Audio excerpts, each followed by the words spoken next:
Hello. I would say good evening, good morning, good afternoon, wherever you are. This is Debbie Bird Smith, and I'm so happy that you could join us. This was sort of an impromptu episode of Saintly Stories that we decided to put up because we realized that today is the feast day of St. Padre Pio. And I have with me Courtney.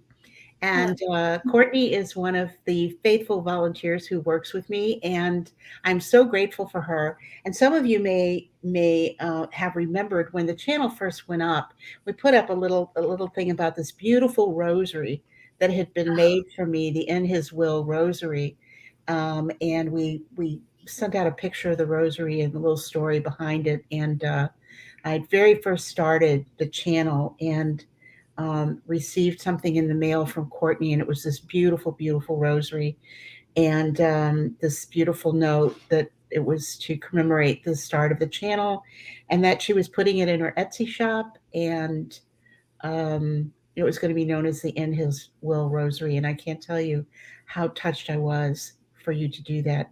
So I just wanted to publicly thank you, Courtney, for doing that. It was a very sweet and thoughtful thing to do. And I have to say, it's just some beautiful, beautiful, beautiful rosaries. And so we're going to try to I'll try to put her link in the description box below so you can go check that out. And particularly the In His Will Rosary is sort of a real light pink and gold, and it has a cameo of Christ. It's just a beautiful, beautiful rosary. So, but tonight we're excited to be talking about Padre Pio.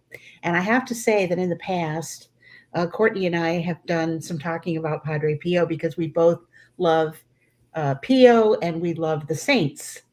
Yes. So um, uh, go ahead and this is actually Courtney's first time with me. So First time, yeah. And we're live. No pressure. little nail biting going on over there. But Courtney, I go ahead and tell everyone a little bit about yourself and some of the cool things that you're doing, the great things that you're doing. Well, first of all, I'd like to say thank you for giving me the opportunity to be here on your beautiful channel, and it's been a pleasure to volunteer and help in any way that I can. And I was so inspired by the message that you're sending out there, to get the divine will out there in a way that is accessible and just sort of on a regular person's level, because it's such a beautiful movement. I knew that rosary had to become a tangible thing, so I'm glad you loved it. Um, well, I guess a little bit about me is born and raised Catholic until about right after my first communion. And my grandparents were pretty liberal, charismatic, and unfortunately, they kind of steered the family away from the Catholic Church. And so I've seen a lot of things. I've seen a lot of schism, a lot of Protestant, ways of doing things. I kind of found my faith in a non-denominational youth group. And so I think God has kind of put me on this strange journey of lots of different roads, and then I came back full circle to the Catholic Church after even a stint with New Ageism.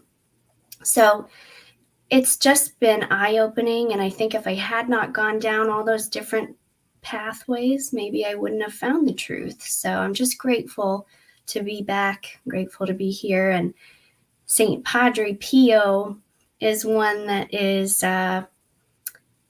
making his presence more known to me within the last year since I put my little guy in school.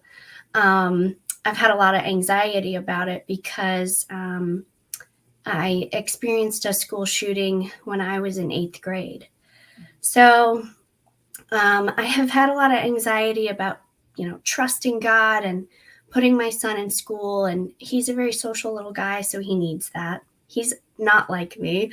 I could be alone all day, but he needs people, he needs interaction. And so Padre Pio has made his presence known to me in the last couple months in very big and beautiful ways, which has really helped me to trust in the Lord. And I have a little tiny saint's keychain that goes on his backpack of St. Padre Pio, so he walks the hallways every day Cool. with my That's son. very cool. That's very cool because we know well, and we're going to be talking so much about Padre Pio. In fact, we may break this whole talk into two because we may go on and on because there's so much to talk about. I did want to mention right before we get going again too is that you the logos that you see. I wanted to mention that as well. The logos that you see and the logos that you see for the different broadcasts that we do, those were all done by Courtney as well. And she she is really, really just been a lifesaver here with the channel. And I just appreciate you so much. And I'm so glad that she braved coming on live. But we wanted to talk about Padre Pio. Of course, it is Padre Pio's feast day, and because he died this day, and I believe it was in the year, was it 1968? Yes, I think so. I believe it was 1968 that he died. I do have a story. I have actually the woman who the Divine Will group that I attend here in Florida. That's in my parish. The woman who actually leads that group in her home was in Italy in June of 1968, and Wow. her and her family were taking a train through Italy and going to different regions. They're very Italian, and they were taking a train through various regions of Italy. And she had asked her father, "Could we go to San Giovanni Rotondo and see Padre Um, Pio?" And he had said yes, and they were going to have to divert their travel plans a little bit and to get to San Giovanni Rotondo. But before they could get there, Padre Pio died. oh, Yes, before they could get there, they literally were going exactly when he died. And so, but she has this very strong, feels this very strong connection to Padre Pio and a great love for him. So this is something is often talked about. And I have to tell you too that I have a couple of physicians, two of my doctors. Um, have a great devotion to Padre Pio. And one of my doctors will say to me, "Do you think we should pray?" He'll tell me something that's going on. I'll say, "Do you think I should pray to Padre Pio for this? Or do you think I should pray for this?" And I always say, you can't lose with Padre Pio. You no. cannot go wrong with Padre. Pray to the other saints, that's great, but you cannot go wrong with Padre Pio. He covers everything. Sort of like right behind our Blessed Mother and Saint Joseph, Padre Pio That's so covers the true. gamut in so many ways. It's so true. So Yeah, true. He's yeah. the blanket saint. He He covers all. is such an extraordinary saint, and I think and I've heard, and maybe you have too, Courtney. I've heard extraordinary stories about Padre Pio, and I had a friend. Actually, I saw one of my friends from my Divine Will group actually today, and I said, "Hey, I'm doing a broadcast tonight on Padre Pio. Do you have a Padre Pio story?" And her eyes lit up, and she said, "Of course, I have a Padre Pio Which story." one? Her first, her first husband died of cancer. Um, and she said we were around she said this was coming up to his death. We knew that he was not going to live because he had cancer. And I kept praying to Padre Pio that he make this a happy transition, that he make this a peaceful and happy transition. And she said, I prayed and I prayed and I prayed. And she said, I remember praying that actually the day that he died and sitting by his bed, praying the chaplet and asking Padre Pio to give her a sign that he had had a happy death, that there was a happy transition. And she said he died, and we knew that he died at home. We knew that he was going to die anytime. She went out to the mailbox to get her mail later that evening or something, and there in the mailbox was a picture, just a picture of Padre Pio. Now you're gonna make me cry live, Debbie. Yeah, it was just a picture of Padre Pio. Isn't it a beautiful story? That So is so beautiful. Padre Pio has shown himself and Well, this people showed in up. so many ways.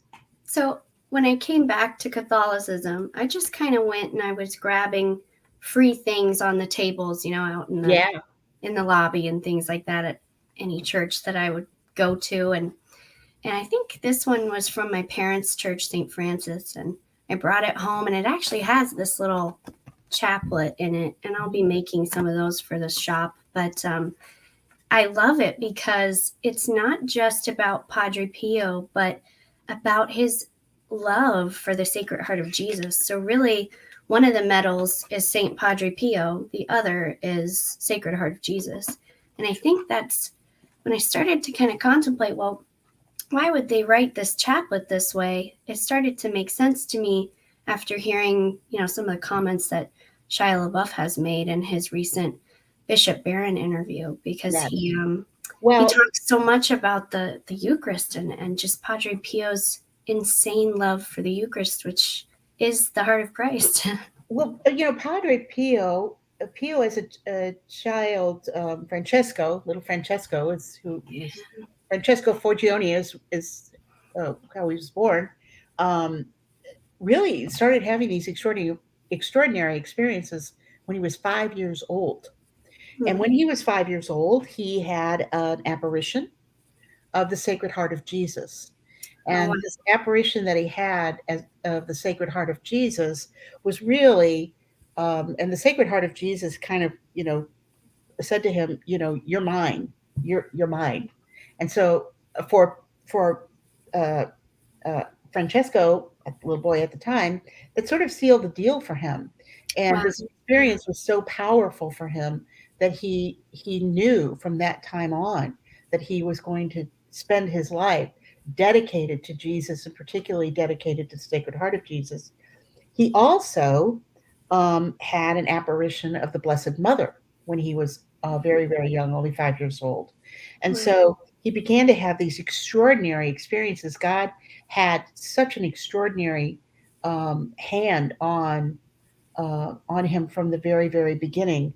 Um, I love the story that Padre Pio could actually see his guardian angel, Right. and he would talk to his guardian angel. He would walk with his guardian angel. He had always apparently been able to see his guardian angel. And he thought other people could. And he thought everybody else could too. He was so surprised when he got older. He found out, he's like, you can't see your guardian angel? He thought everybody saw it. And so it's kind of funny, but you can understand how a little boy, you know, what does he know? Maybe he thought everybody had apparitions too. Right. So he kind of grew up very, very accustomed to these extraordinary experiences. And Yes. I think that we can understand somewhat his his demeanor because he was so used to these extraordinary experiences. Um, there was no there was no ego in him. There was no I'm special in him. There was no I have gotten these great gifts. The only priest to ever receive the stigmata. Um, and other people have received the stigmata. He's the only priest that's ever had the stigmata. And so these things to him, understanding, and certainly at this tremendous encounter that he had with the Sacred Heart of Jesus. Yeah. He was only 5 years old.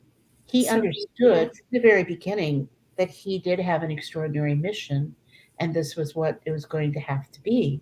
Although he really did try to live. He had pious parents. He had really wonderful parents, and he tried to live his life as normally as accustomed to the traditions of his region. And he went to the service. He tried to live this life that was kind of like other people, other young men of his time, but he always knew that he was going to be a priest. And he did become a priest in 1903. And so he became a priest. And he was a very holy priest. And I think that his intention, of course, although all this time he's still seeing apparitions of the Blessed Mother, he's still having these extraordinary experiences while he's a priest, just like all the other people in the brief priest in this really sort of remote and um, uh, country. One of the interesting things, and you mentioned the divine will, because we study the divine will, and I do, have these divine will cenicles. And if you're interested in learning more about the divine will or the divine will cenicles, I did put my email on the screen so that you can watch that. And also, if you have any comments or questions, you can put that in the comments section, because we'd love to hear your comments or your questions about Padre Pio. We'll answer them as best we can. We don't claim to be experts on Pio, but I have read a lot on Padre Pio, and I know that Courtney has too. But he had these extraordinary experiences, and became a very devout and holy priest. Um, uh, so, what, 8 years later, he's into his priesthood by 8 years, Yeah. and he gets this stigmata. I mean, Now, amazing. it's amazing. How could that not just totally change the direction of your spiritual life? I think it's, well, I mean, from a very young age, he was so immersed in heavenly experiences.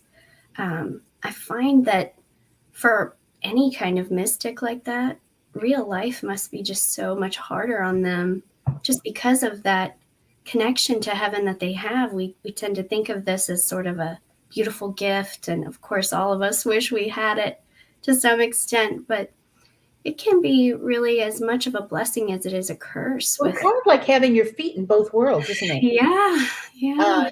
Having your feet in both worlds could be very, very difficult. So difficult. Yeah. But I think one of Padre Pio's most remarkable impacts that he can make on us, especially as Catholics, is he teaches us how to suffer. And he teaches us that suffering, we're so used to a world that teaches us how to seek comfort at any cost. Absolutely. Make things more materialistically pleasing for ourselves, exceed to the top of our industries, or, just grab at life with both hands. But here you see a priest who, of course, now he's very well known and popularized in the church and canonized. But in his life, he suffered immensely, and he did so for the benefit of others, for the benefit of anyone who encountered him, whether they were in purgatory or living. And he did so through all the powers that God gives us to utilize to help one another through suffering. So I think he really exemplifies those words that Christ said, pick up your cross and carry it with me. He really teaches us how to use suffering as our superpower, our spiritual superpower. So if you like superheroes, he really didn't, Padre Pio's a superhero to me. Yeah. Well, and he didn't sort of, the way it came to him, he of course gave his fiat, he gave his yes, he gave his all to Jesus, he gave his all to God, and the whole of his life. But he did suffer. Oh my goodness, did he suffer?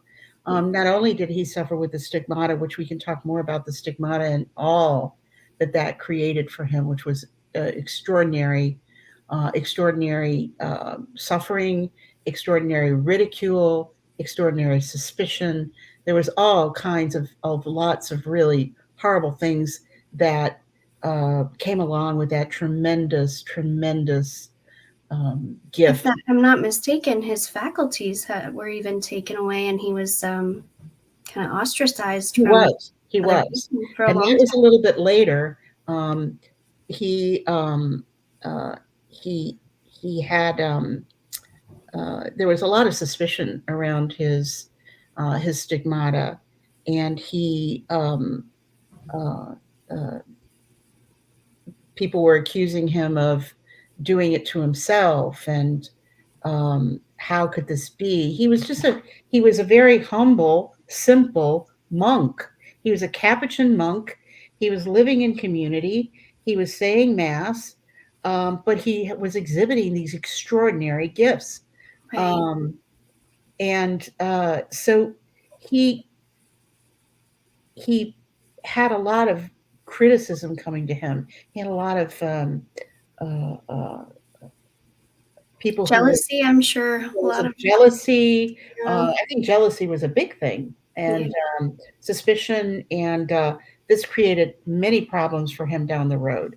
Well, and I think there's Because also a question of disbelief. I think that a lot of um, our clergymen and women, even today, sometimes do they believe in the mysticism of the church, and not always. So when they come across it in real life, we still have people who struggle with present day apparitions as well, and not nearly on the scale that, maybe it's because to them he was so showy with just I mean, you look at the pictures and it was well, dramatic.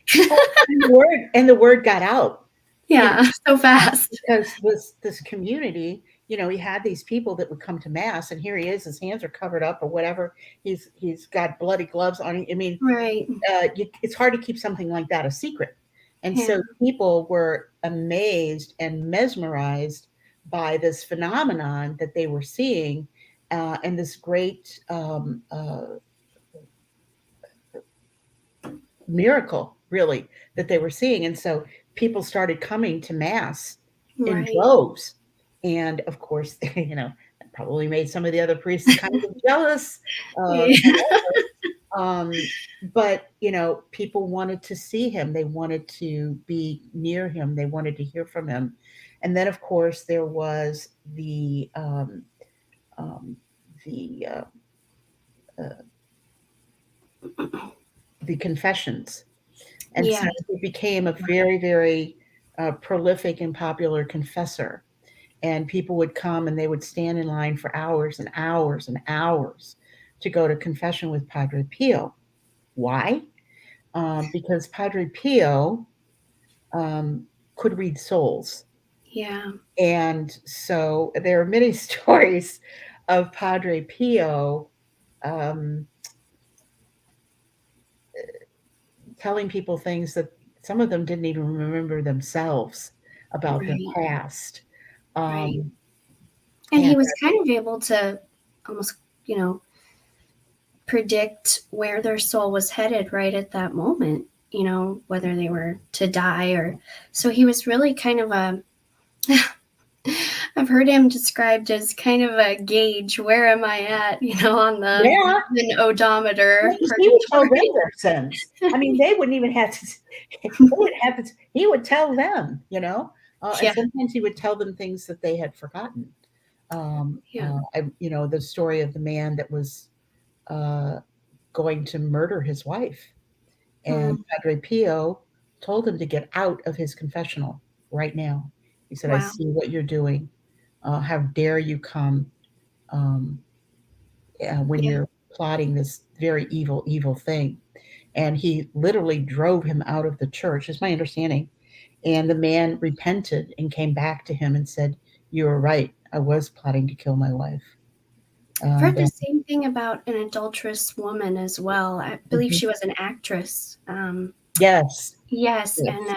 and she kept coming, and she wasn't willing to repent of the sin, and he finally, I guess he was a good father. We'll say that. He said, "Fine, if you're not done with it, then you're done with me. You're not going Mhm. to continue to, you know, bring your cameras with you and yet go on sinning." Christ didn't say when he picked the prostitute up off the ground, "Okay, well, good luck with, your vice, and maybe you'll get over it someday." He said, "Go and sin no more." I think you can work on that. Yeah, I think you can work on that.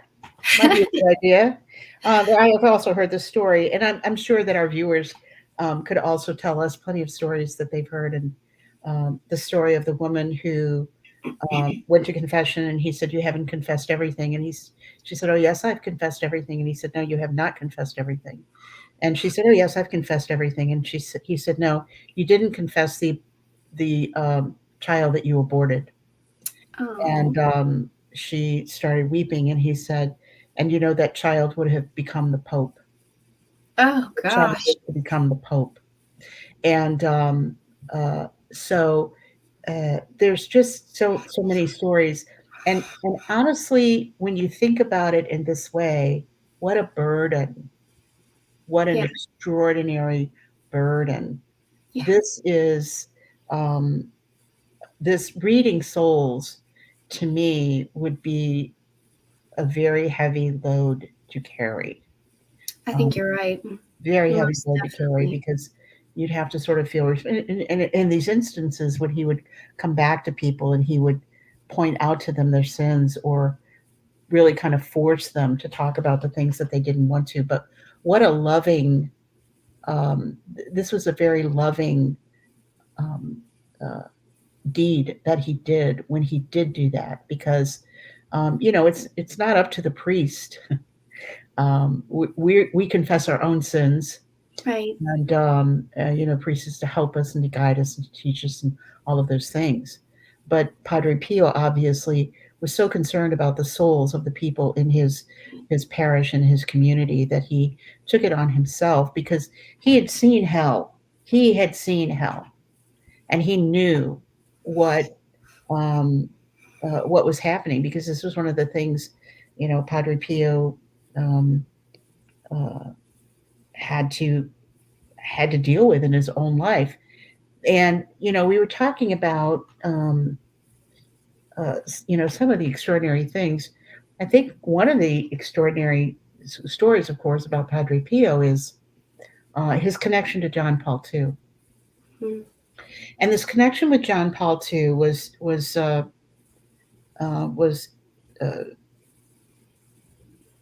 really providential in that John Paul II, Carol Wojtyła, had a friend who was suffering from cancer.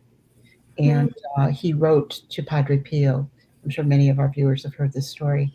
He wrote to Padre Pio, and Padre Pio prayed for this woman, and she was healed. Mm. Um, and then at one time he met uh, Padre Pio, uh, John Paul II, Carol Wojtyła, and John Paul and Padre Pio had met one another, and so this crossing of these two great saints, Yeah. I'm always just amazed at these saintly clusters, and I think this will be one of the things we'll want to talk about in this whole series on saints, are these saintly clusters that we see of these saints that are kind of really pushed together to Right. to be together, to work together, and sometimes in very close vicinity of one another and not even know it. As the case of Carol Wojtyła, Yeah. And Luisa Picaretta as well. and Same town, he same was, area. he was like just up the road, kind of from. What's in the water in Petrolina? I don't know, but it must be pretty good. It must be.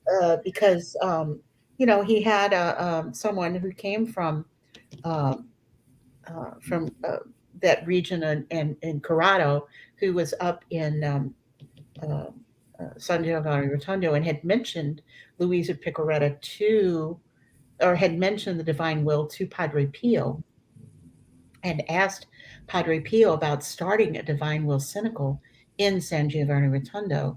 This man was from Corrado. This man was from, Luisa's town. And he said, why would you want to come up here and do that when you have the angel of Corrado right there? And he called Mm. the angel of Corrado. So, Wow. What we an have endorsement. great endorsement, isn't it? Yes, Yeah. great endorsement for the divine will. Uh, You uh, can't buy publicity like that. you can't buy that, and you certainly wouldn't be able to buy it from Padre Pio No. because um, he The was vow of poverty. he Darn. was quite outspoken, quite Yes. outspoken in a very extraordinarily humble way, but he really wasn't intimidated by a lot. Um, Not but even by the devil, who but, used to come and beat him up every night. you would hear him fighting in his room. They would hear furniture flying around and stuff going on. And he was in there fighting with demons, literally. He would come out, with physical bruises, marks on himself. And so, yeah, I mean, he had this connection that was mystifying to everyone. And I can kind of understand um, when you're in the middle of it, that it would be kind of scary, Yeah. and that Mhm. people would really do this investigation, which they did, didn't they? They kind of came after him. Right, right. Well, and they kind of made it seem like he was uh, directing it, kind of like a show, to show his piety, his holiness above others. But the brothers that lived with him, and they understood how injured he really was, and they heard the fighting, and they heard him yelling out his prayers and calling out Christ's name. And I think that those who had the most intimate relationship with him, they understood. I They think did. that's why his legacy got as far as it did, and it survived all those rumors and just terrible things, because they were attacked a lot too. They were, but the, Yeah. the fact that they were such a credible and humble witnesses to Mm-hmm. all that went on there Yeah. in the community, the Capuchin community, because you know things got pretty rough there. Things got pretty difficult there. Yeah. Things were questionable all over the place. Other people were questioned. Other people were suspect. Right. There was a lot that was going on in this investigation that actually ended up taking place, and uh, we didn't mention too. When we were talking about Padre Pio reading souls, because Padre Pio had seen hell. Padre Pio had been shown so many things, and uh, so he really had this affinity, didn't he? This Yeah. um, connection with um, those souls that he was concerned about, that he were headed for hell, and also Mm. the souls in purgatory. Um, Yes. yeah, I uh, think that's probably what fascinates at least me the most, and many people I know, is just, I mean, there are countless encounters that he had with souls in purgatory, and his understanding of purgatory was so enlightening, I think, to people of that era, because I think it had been misconstrued, and still is, for a great deal of people. I think we don't really have a grasp on what it is all the time, or how souls, what their state actually is. One of my favorite stories of Padre Pio's with souls in purgatory was, I believe it was a regiment of soldiers who fought in a battle nearby their monastery that they were living at. And this almost entire cemetery was basically just this regiment for this battle. And they visited Padre, they asked him to pray for them so that they could purify themselves and make it to heaven. But they'd been there for so long. So it really was like their desperate attempt. yeah. And so coming to him, he had started to say masses for them and pray for them when finally in 1944, the other brothers and the superior there, they were walking along the corridor on the top floor, and they heard down in the lobby many voices of men shouting to the top of their lungs, "Viva Padre Pio," and they were just chanting it over and over again. And well, the superior looked to, the guy to his left and said, "Okay, can you go shut the door and make sure they find their way out?" And so he goes down the stairs, and he didn't see anybody. And the door was double locked the way it was supposed to be.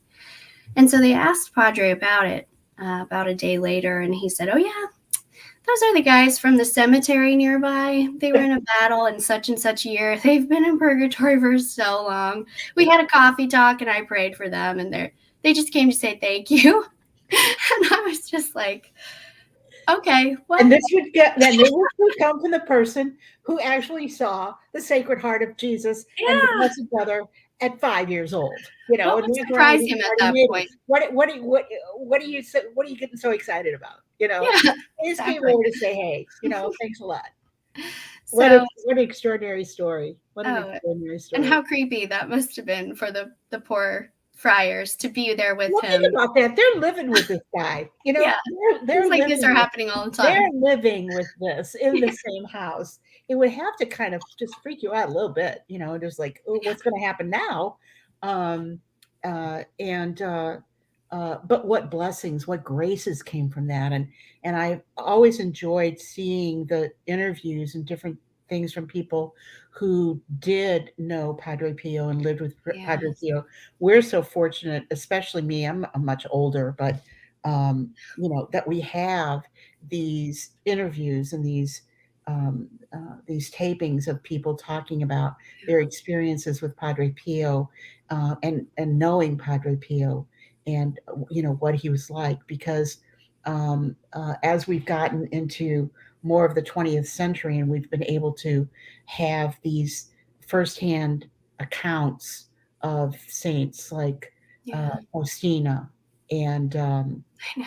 uh, uh, Maximilian Kolbe and Padre Pio and um, John Paul II and even you know we Maria Goretti, Mm, the Fatima children. yeah, These uh, even though these are secondhand, but just to be able to have yeah, these stories related to us and um, can just brings it so much closer it and so does. much real. It makes it so much um, It personal, does. so much more personal for us. You look at the 20th century, and we really did have so many amazing powerhouse saints. And I believe it was St. Louis de Montfort. I always get hope from this quote. He was quoted to say that the people of the end times, which, it can be believed that that is close or at least, on the horizon, that we're kind of getting somewhere near there. But he said that all the saints that come before those people are not going to measure up to the greatness of these saints. And I mean, so you look at people like Faustina, St. Padre Pio, and you go, what? We're called to be greater than that? I mean, that's a real calling. That's a real shove in the right direction that you have to believe in yourself. You have to believe in what God has planned for you because it's so much more than uh, what we plan for ourselves. It's so much more than we can even imagine ourselves to be capable of. Um, and it's all for His great glory. And you're absolutely right. He still intercedes. He's still interceding. He's still showing up in places. He's still appearing to people. He's still working miracles. He's still letting people know that he's there. He's doing his heavenly work. As Saint Therese said, you know, I'll do my work from heaven. I'll do better things from heaven than I could do on earth.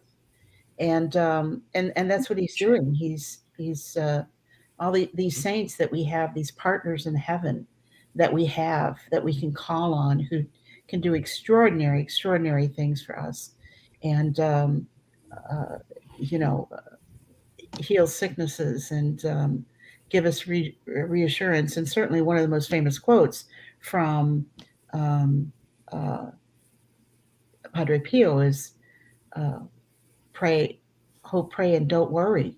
Yes. And because he was constantly letting people know, and Lord knows he had plenty to worry about in his lifetime with all the things that he went through. And I think we are going to have to do another episode on Padre Pio just to talk about just this history of really persecution that he went through Yeah. and what he was able to accomplish later in his life. Um, and the number of Padre Pio prayer groups, the the spiritual children that he's adopted Yeah. for himself, and you know all of these wonderful um, this wonderful legacy and this wonderful uh, um, opportunity that we've all had and are still uh, having in this availability of Padre Pio to intercede for us and to really play a part in our lives. It's very reassuring to me, especially since, I found out about um, uh, Luisa Picaretta and began to um, study the divine will and what an extraordinary gift this has been that God has given us, and that it does have Padre Pio's stamp of approval. Padre Pio, as we mentioned earlier, Padre Pio could read souls. And if she was okay with him, I'd say, she's okay. Uh, Yeah. so, Like I said, great endorsement. Don't it's need a to know great, much more. it's a great, great endorsement. And, um, uh, we've seen time and again how somehow these saints, these great saints. This is one of the reasons why we really want to do this weekly broadcast on the saints, because we have this interaction with saints. We have this opportunity to learn from the saints, to grow with the saints, to be taught personally by the saints, to be reassured by the saints, to have these interactions with the saints.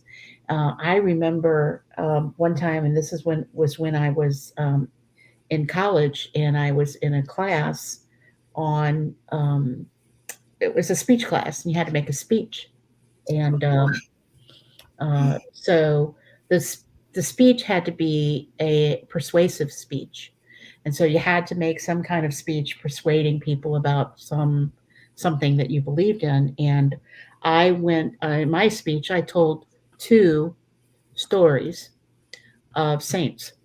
Oh, One wow. was of Saint Therese. One was of Saint Therese, and one was the Blessed Mother. And once I had finished the first saintly story that I told, this is one of the reasons they call it saintly stories. Um, uh, the when I was finished with the speech, the professor said to me, "Debbie, you absolutely could have stopped after the first example that you gave, because after that example, there would be nobody in here who wouldn't believe in the Oh, second. They didn't even need the second one." And wow. that was a story about Saint Therese. And so when we get to Saint Therese, I will tell that story. Stay Yes. tuned. Saint Therese will I'll be go coming up. speech, speech, speech. There you go. That'll remind me, because these interactions that we're able to have with the saints. Oh my goodness. It's such a What beautiful added bonus. I Yes, mean, you're a convert as well. yes. I consider myself a revert, if that's even a thing. I'm saying it's a thing. So It is a out thing. there on YouTube now, It it's is a a thing, and I've many of the great speakers. A lot of people that we have that are teaching are reverts. I'm a thing. convert. I was raised a Southern Baptist. Um, So it really is something that you don't find in any other denomination. We don't have this communion of saints, which is so, I think God has been trying so hard to pound that into my heart over the course of my life, because I think he just knows how important it is that we feel supported, and we should not be walking this alone. And Padre Pio, he championed his whole encouraged others to champion their guardian angel as mhm, well. I mean, he has taught me so much about the intercession of our guardian angel, and I think that is a really uniquely Catholic thing as well. mhm. And that, it's not necessarily the communion of saints, but they are such a help to create us into saints, to help mold us, to help us not get into such sticky Well, I you know, situations. I don't know. I could kind of argue against that, because we have Saint Michael, and we have Saint Gabriel, and we have Saint Raphael. That these are entities. A saint is whoever's in heaven is a saint. True. That's true. Whoever's in heaven is a saint, believe me. And these angels that have been sent to us to help us, to guide us, to protect us, our guardian angels, and other angels that come to us Yeah. that we don't even know about. Angels are protecting us. If we could see, and I've heard this said, if we could see all of the angels that are in the church when we're hearing mass, when we're participating in the Mass, we would be astounded. We would be so astounded by these thousands of angels that are surrounding us that we wouldn't be able to probably function. Right. So it's a good thing they're invisible. But some people, their guardian angel does appear to them, or they get some sense of their guardian angel, and certainly that was something that Padre Pio he had. And I believe obviously he was given so many extraordinary gifts, so many extraordinary experiences, and um, all of these things have been working up to this time that we're coming into. That Mhm. is such a pivotal time in salvation history. That Right. I think we're just, maybe right from what we're hearing from so many Our Lady and so many other visionaries, that we're right on the cusp of, Hmm. actually kind of in the entryway of these things that are happening, that we need this encouragement of the saints. And this was one of the reasons why we wanted to do this series, because there's so many extraordinary um, experiences and um, um, phenomenal things that happen with the saints that we can learn from, and that we can glean so much hope from.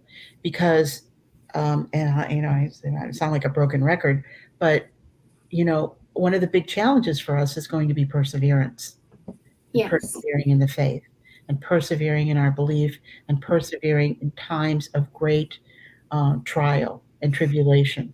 And when we have someone like Padre Pio, who was extraordinarily persecuted for these uh, tremendous gifts that God had given him, to show, God is showing His power. He's showing His desire to be involved in our lives in a very intimate way. And so when things kind of go sideways, we cannot forget that God has provided us with all of these tremendous saints and examples and stories that continue to give us hope and help us to stay on track, and not and uh, pray, hope, and don't worry. What a great gift that is. So um, I think we can go ahead and kind of wind up. Courtney, um, thank you so much for joining me. This was great. Worse. Have anything? Please add. Well, um, I just would like to say that uh, I guess one of the things that I would leave your viewers with were some quotes from St. Padre Pio about guardian angels, because I think we need extra protection right now more than ever. It's a very good point. We Our do. We need all kids, the protection we can get.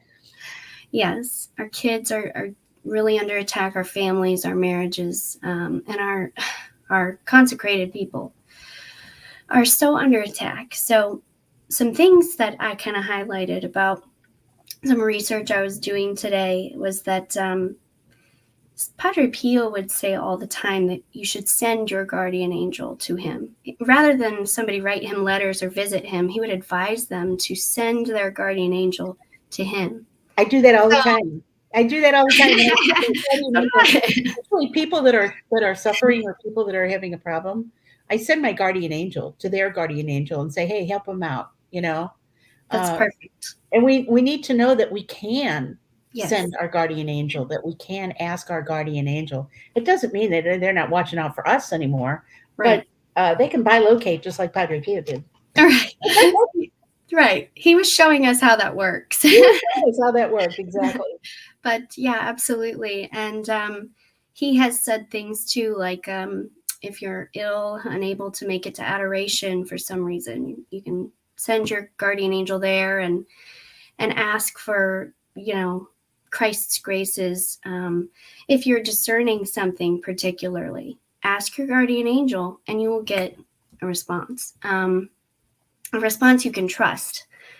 which I think is so I love important. that. I love that. Send it to adoration. Yeah, that's great. Yes, yes. So if you're discerning something, you really can't. I mean, there's so many influences that we're coming into contact with visually and auditorially all And this day. is so great for people that maybe don't even have adoration that's available to them. Right. There's adoration someplace, and your guardian angel can go anywhere.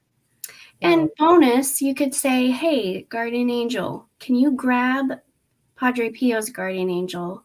Because I'm sure he's, in a million different places, but go to adoration, both of you, for me with this intent. I have this that I'm discerning, or I love I'm that. really concerned for my family member. I need conversion for such and such person, or I cannot get rid of this vice. This habitual sin in my life is eating me apart. Help me, So there are so many different things that he said, and when inquired about guardian angels, we doubtful people. Somebody actually asked him one time, do you really think that your guardian angel does all this stuff for you? And he says, do you mean to say that they're as disobedient as we are? And I can imagine that was a mic drop moment. Boom. Boom. Because that's one of the things he says, is they are so obedient. And not in the way that if you tell them to go, throw something at someone, they're going to do that. They're going to work with God's will to produce the best result, the best explanation for you possible, helping you become that saint that you're supposed to be in this time. You always say, for such a time as this, Debbie, and I think that's the perfect scripture to quote every single day for us, because we are made for such a time as this. Padre Pio was made for such a time as his own, but it was to give us an example, to help us, like you say, Part of our preparation. Yeah. Yes, It was yes. part of our preparation. And to give us goals, it is possible for us to do so much more than we realize we can do through the Well, and grace it of also shows us that what we're doing not only has hopefully um, uh, fruit, bears fruit now, but look at all the fruit that Padre Pio's life has produced abundantly, Mm-hmm. abundantly since his life, since his death. Um, and we're called to do that same thing. We're called to um, make that um, make that journey and make that impact in whatever small way whatever it is. To be teaching our children the rosary, whereas they go on and teach other generations the rosary, or it could be becoming a great saint that influences literally millions and millions of people we don't know, but all is important and all is really equal in the eyes of God. All is equally important. He doesn't love one more than he loves the other. He loves all of us with an infinite love. And so, in each one of us, he gives us a purpose. Each one of us. So I thank you once again, Courtney, for fulfilling your purpose and you know I have to tell you guys, this was not an easy. This was not an easy uh, thing to convince Courtney to come on, but Well, you every can time see you've how asked wonderful she me, is. You can I've see why gotten I wanted her. sick. How wonderful she is. Um, Yeah. so we thank you so much, and we're going to end with a prayer, and we will be back. Watch for us next week for another episode of Saintly Stories as we talk about the saints, and we will be talking about Padre Pio again, and bringing you different saints and saintly stories each week to have people that we can emulate, people that we can strive to imitate and mold our lives after these examples, and also great prayer partners, people that we can pray to that are in heaven, that are there for us and want to help us. As Saint Therese said, she's going to spend her heaven doing good on earth, and that's just, I believe, what the saints um, are called. That's their work in heaven. So So we thank you for joining us. Um, uh, we'll go ahead and end with prayer and say goodnight. So, in the name of the Father, and the Son, and the Holy Spirit, God, we thank you for the life of Padre Pio. We thank you for this wonderful example and this great hope that he gives us of, of confidence and obedience and trust in God, that we can all become saints, that we can all aspire to the same holiness that Padre Pio showed us and made his life an example of. And we ask that you bless all of our viewers. Thank all of the people who are supporting us. And we appreciate this opportunity. We want to do your will. We want to live in your divine will. And for all of these things, we thank you and ask you for your blessing. In Jesus' name we pray. Amen. In the name of the Father, and the Son, and the Holy Spirit. So we thank you all. We bid you good night, and we will see you next time. Next time.